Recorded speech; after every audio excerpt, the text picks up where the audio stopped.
everyone, welcome back to our math class. In this video, we are going to discuss a new type of equation, which is exponential equation. In this video, we are going to talk about what are the strategies we can use to solve this equation and verify the solution. So let's get started. First thing we are going to discuss is what is exponential equation.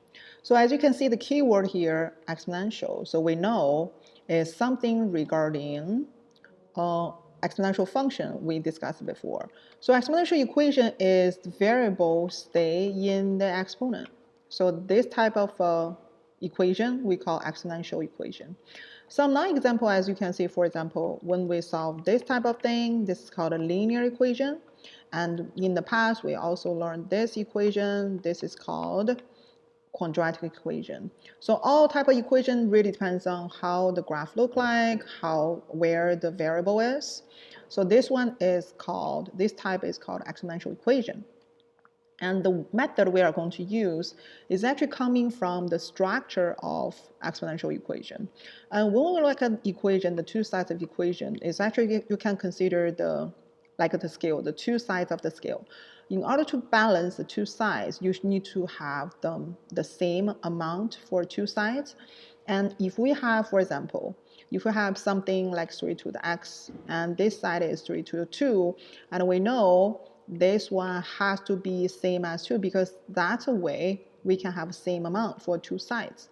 But in order to have this conclusion, we need to make sure the base is same. You cannot say 3 to the x equal to 4 squared, then x is 2. It doesn't make any sense, right? Because 3 definitely is not equal to 4. So that's why to solve this type of equation, we are going to focus on the keyword here is called common base, which means we are going to have the same base for two sides, then we can easily come to the conclusion the exponents must be the same. So that's why today we are going to focus on how do we use the common base to break down equation and use it to solve equation. Let's check some examples here. So we're going to work on these two examples together. So let's check the first one. The first one is 4 to the 3x plus 2. As you can see, the x is exponents and equal to 16. Like we said, the first thing we are going to convert the equation to have a same base. So that's why we call common base. Then how do we do that? So the way we do that, we are going to observe the two sides of the equation. The left side is 4, and we know there does some connection between 4 and 16 because 4 to second power, which is 4 times 4 is 16. So I can rewrite 16 by using the base as 4. And when we have same base, we can easily know the exponent must be the same because that's how we can balance the equation. So that's why if we have the base is the same, exponents must be the same. So we can easily break down the equation just by using exponent because if the base is the same, exponent must be the same in order to balance the equation. So now we can just solve equation like a regular linear equation.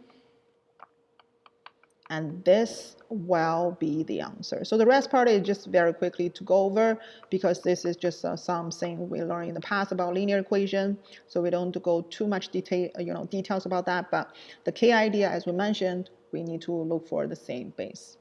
Now let's move on to the second one. We actually follow the same idea, but do not forget, sometimes besides using positive exponent, we can also deal with negative exponent. And we know whenever it's 1 over something, it's going to deal with negative exponent. And now we just need to figure out 2 to what power is 8, which is 3.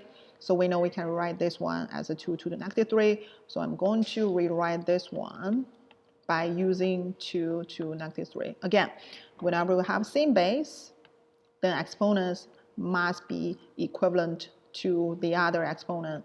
So that's why I can write this one by just looking at the exponents here, and we just solve like a regular way to equation.